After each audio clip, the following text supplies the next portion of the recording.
It's kind of a funny thought of like seeing Janelle driving all over Flagstaff in this big, huge truck. I've also heard funny stories about Janelle struggling to drive big vehicles and to do things and stuff like that. So, I mean, I don't know. So here's the situation. Janelle was looking forward to driving a new truck, but right away, Kody dismissed the idea, saying he didn't want it driven by a soccer mom.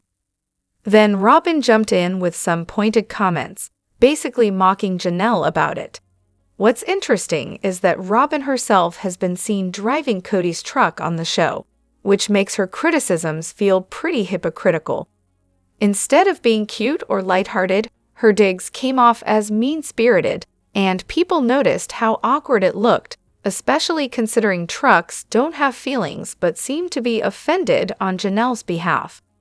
Some pointed out that Janelle might have a harder time climbing into a truck because of her build, which is different from Robyn's younger and fitter appearance, and that Robyn's attitude about it felt like thinly veiled body shaming. It wasn't just a one-time thing either. Many have noticed Robyn has a pattern of making snide remarks about the other women's weight, age, and looks. What made this all the more striking was the observation that Robyn herself hasn't aged gracefully and has actually gained weight over time, unlike the older sisters who seem to be aging better. This brought up a kind of karmic satisfaction for some, seeing that the harshness Robyn showed toward others has seemingly come back to her. We've got so much to dive into today, so let's not waste any time. Let's jump straight into it. Hey everyone, what's up? It's Elena here, and welcome back to my channel Reality Nexus X. One person shared a personal experience relating to the idea of an ex leaving for someone younger, and how that age difference often doesn't guarantee happiness. The takeaway was that cheating and relationship troubles aren't about youth or beauty, they come from deeper personal issues. Others agreed and said Robyn's attitude might come from being stuck in her old self-image, not really growing or changing as a person, which shows in her behavior and appearance. There were also comments about Robyn's general laziness and neglect, like how she wasn't prepared during a move while everyone else had packed their stuff and trucks ready. It seemed to reflect a pattern of behavior that's more about entitlement than actual responsibility. The physical changes were noted too, with people mentioning how she doesn't look good anymore. Some even described her face with harsh but vivid terms like gummy, or compared her to a character known for being mean. This opened up a bigger conversation about society's ideas of beauty, how thin and young are often equated with attractive, but that doesn't tell the full story. Several people talked about the cruelty of judging people based on weight, and how some had faced nasty comments before and after changing their appearance. Robyn's continual body shaming didn't go unnoticed, especially since she herself carries the marks of aging and motherhood, making her criticism seem hypocritical. Others reflected on Robyn's personality, saying it's her negativity and manipulativeness that really affect how she looks and how she's perceived. There was a sense that she's lost touch with reality, still seeing herself as someone she once was or someone she wants to be, but not who she really is now. The phrase "karma is a bitch" came up repeatedly, suggesting that Robyn is getting back some of the harsh treatment she has dished out. Some commenters imagined how the other women might react if they confronted Robyn directly. There was talk of standing up to her like a schoolyard bully to put an end to her constant digs and shade. The level of dislike was intense, fueled by years of what seemed like manipulative and toxic behavior from Robyn and Kody, who were seen as constantly criticizing the others to elevate themselves. At times, the conversation got pretty raw, with people comparing Robyn's expressions and attitude to Mean Girls or iconic unpleasant characters, highlighting the bitter vibes she gives off. Her relationship with her daughters was also mentioned, suggesting she's passed on this critical and cutting nature. The family dynamic overall came off as tense and unhappy beneath the surface. Despite all the harshness, there was some recognition that people age and change, and the unfairness of holding certain standards too strictly. The discussion ended with a kind of collective acknowledgement that Robyn's story seems to be a cautionary tale about the consequences of negativity, judgment, and not embracing the natural changes life brings, all while the others continue to grow and find their own paths. It's a reminder that in any family or group, how we treat each other can come back in unexpected ways, and sometimes the toughest critics end up facing the hardest truths themselves. There was a thoughtful conversation sparked by a moment on a podcast where a mother, while trying to refer to one of her children, accidentally used a name connected to another family member instead of the correct chosen name of her transgender child. What stood out was how another family member gently corrected her, using the right name and pronouns, showing a conscious effort to honor the child's identity and agency. This sparked appreciation for the care taken in supporting all the children with respect and love. Many reflected on how challenging it can be for anyone, especially family members, to adjust to new names and pronouns after someone transitions. It's a process that often requires patience, grace, and understanding, both from those adapting and from the person transitioning. People shared personal experiences about how slips happen naturally, sometimes because of habit, similarity in names, or just human error, and emphasized that these mistakes aren't usually intentional or are malicious. For instance, parents and relatives often mix up their kids' names or even accidentally call a child by a pet's name, illustrating how the brain can fumble even in loving households. Several contributors highlighted the importance of intent and the difference between accidentally misspeaking and dead naming in a harmful or disrespectful way. The general consensus was that if someone is making a genuine effort and corrects themselves promptly, that effort deserves understanding rather than harsh judgment.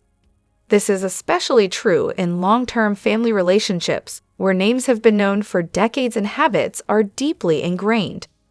The discussion also touched on broader questions about how to refer to transgender individuals when speaking about their past or childhood, such as whether to use their current name and pronouns or those from before their transition. The consensus leaned toward using the current identity, recognizing that transgender people have always been who they are now, even if others only came to understand that later.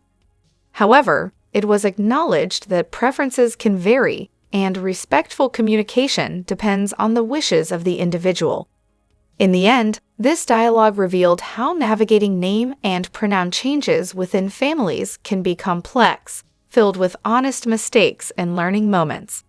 It underscored that love and respect are foundational, and giving each other grace while adapting fosters stronger, more supportive relationships. The real heart of the matter lies in honoring each person's identity with kindness and patience, recognizing that no one is perfect, but everyone can strive to do better. So there's this situation where Robyn seems confused about why it's such a big deal that her mansion was paid for by everyone else. She points to all the ways she supposedly helped out in the beginning, as if that justifies things. But when you look closer, the picture gets a bit more complicated. To start, there were some early instances where she did pitch in, like calming Kody down during Christine's labor, or trying to keep the kids from developing bad eating habits by being strict about feeding. Apparently, some say the kids actually look healthier because of that.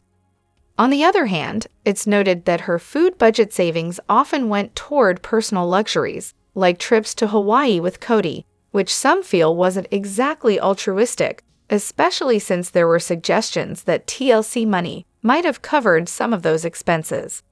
There's also mention of her helping out in some quirky ways, like riding around with Kody in the sports car or helping Janelle learn to write checks better by leaving her bills on the counter. But other contributions seem a little less helpful. For example, she didn't pack her own things for moves, making older kids handle it for her, which came off as quite irresponsible. Then there's the claim that she spread cold sores around the family, which is a pretty negative point. When the family moved to Flagstaff, things got more tense. The move was meant to be temporary until they built on their land, and instead of renting multiple townhomes so the kids could be near each other, They ended up in separate homes with a focus on privacy. Some felt this decision reflected greed and selfishness, with Robyn specifically criticized for wanting a big house just for herself and Kody, even though the other wives might have been okay with more modest arrangements. There was also a lot of chatter about her role in the household dynamic. Some described her almost like a sex worker without the work, implying that she relied heavily on Kody's attention, but maybe didn't contribute much herself. Others speculated about the intimate dynamics between Kody and the wives, suggesting that Robyn and Janelle had certain experience, while Christine and Meri didn't, which might have influenced how Kody treated them.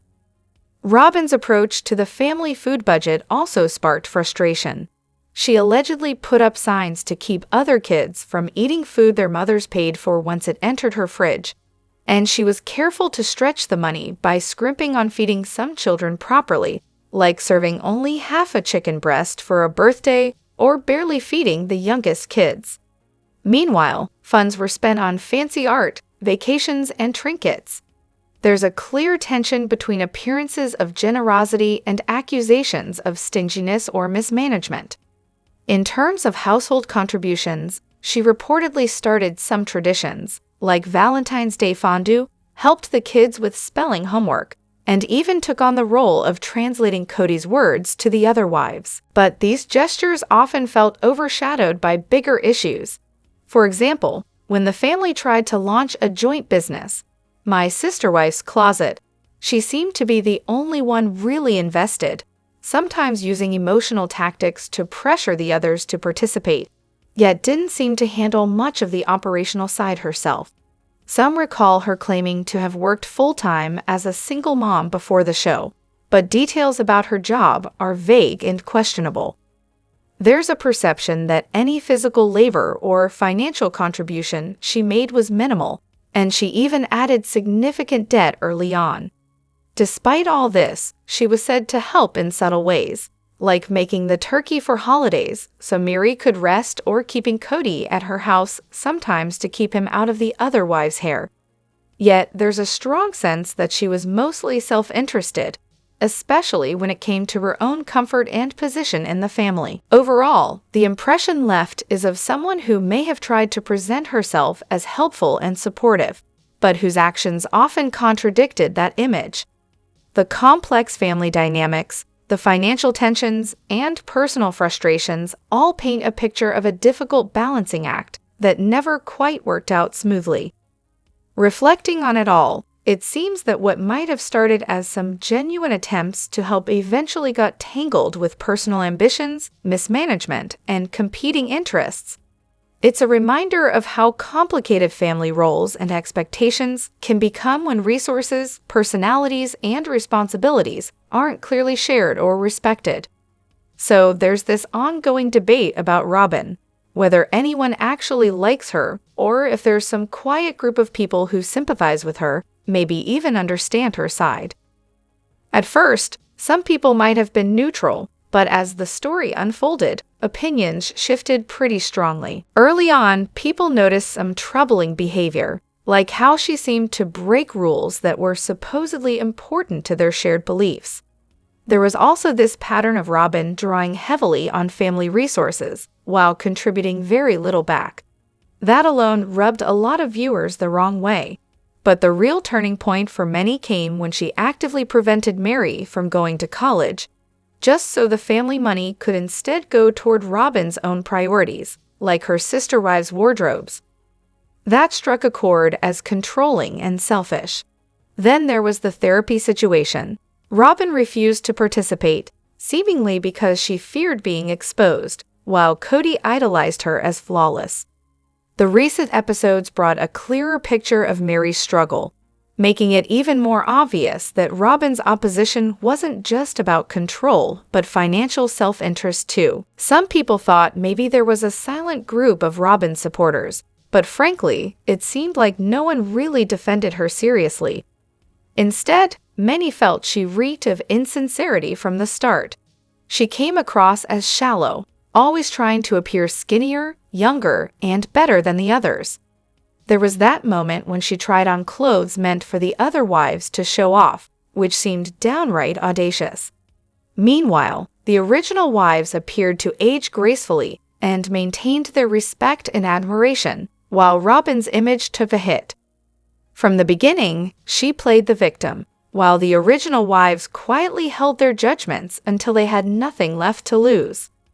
Kody and Robyn have been monogamous for over a decade, but their dynamic looked far from loving. Her acting was described as heinous, full of lies and manipulation. She'd even talk as if she had a special way of speaking Kody to the others, as if they needed her to explain him, which felt condescending given how long those women had been with him. Robyn's self-victimization extended to teaching her children to cry on cue, which many found upsetting.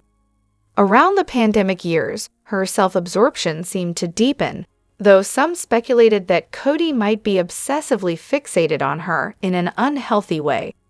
She appeared to have manipulated him sexually and emotionally until she became his sole focus, even though she might no longer be truly in love with him. Meanwhile, Kody seemed stuck. He relied on her as his life raft amid all the criticism he faced. There was a lot of talk about Kody's narcissistic tendencies, idealizing Robyn only as long as he needed to, then devaluing her once the other wives left and tensions rose. It looked like he would lash out and scapegoat her, blaming her for family problems and refusing to take responsibility himself. Robyn, in turn, seemed genuinely sad and trapped in this toxic cycle. Some wondered if the older wives had the tools to be independent, but also acknowledged the difficulty of breaking free from such a complex, manipulative family structure. Kody was described as someone who would never be content with peace and quiet. He thrives on drama to feel important. Others pointed out that, despite his fixation, Kody's affection for Robyn was far from genuine love. She supposedly fed his ego, played the victim for his sympathy, and treated him like a child at times. Things he tolerated because she was his sacred cow. But now, stuck with her alone, she's caught in the monster she helped create. On the practical side, Robyn's behavior was frustrating for those watching.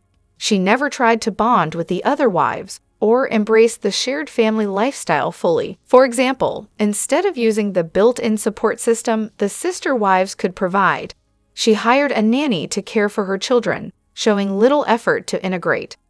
Her insistence on controlling family resources and emotional manipulation, like guilting Meri into not going back to school, deepened the divide. One of the most painful moments cited was when Kody didn't accompany their daughter to back surgery during the pandemic, a situation many viewed as cruel and unforgivable. Robyn, who could have insisted, didn't, and that choice seemed to confirm the fracture in the family. Despite the criticisms, some could see that Robyn wasn't an evil mastermind, just extremely selfish and perhaps not very intelligent. She lacked the social skills or emotional intelligence to navigate such a complicated family dynamic and never put in the work to make things better. Her self-centeredness and manipulations caused much of the family's breakdown. There was sympathy for the original wives, Meri, Janelle, and Christine, who, while flawed, seemed to genuinely care about their children and each other. Some viewers admired how they maintained respect and dignity despite the chaos. In contrast, Robyn's actions often came across as divisive and destructive. There was also a shared frustration with Kody, described as weak and pitiful, a man who couldn't stand up for his children or manage his complicated family responsibly. His preference for Robyn, combined with her manipulative ways, allowed much of the dysfunction to flourish unchecked. Some reflected on personal experiences with similar family dynamics, particularly the pain of children losing relationships with fathers due to a manipulative stepmother figure, echoing Robyn's impact on Kody's kids. That added a layer of real-world empathy to the criticism. Others remembered moments that truly turned them against Robyn, like a clip where she kicked a dog on camera, which crossed a line for many and sealed their negative views. In the end, many agreed that Robyn never genuinely wanted a harmonious polygamist family. She seemed more interested in being the favored wife, enjoying the money, and having Kody all to herself without sharing the responsibilities or bonds that come with such a family. Her refusal to work, lack of integration, and manipulative tactics contributed heavily to the family's breakdown. Despite all this, some admitted feeling compassion for her as a trapped, sad figure, even if they couldn't stand her actions or character. It's clear from all these reflections that this family's story is tangled with complex emotions, manipulations, and broken relationships. A cautionary tale about selfishness, control, and the consequences of failing to build genuine mutual respect. Let me know what you think in the comments. Don't forget to hit that like button and subscribe to my channel. I'll see you in the next video. Take care and much love to you all.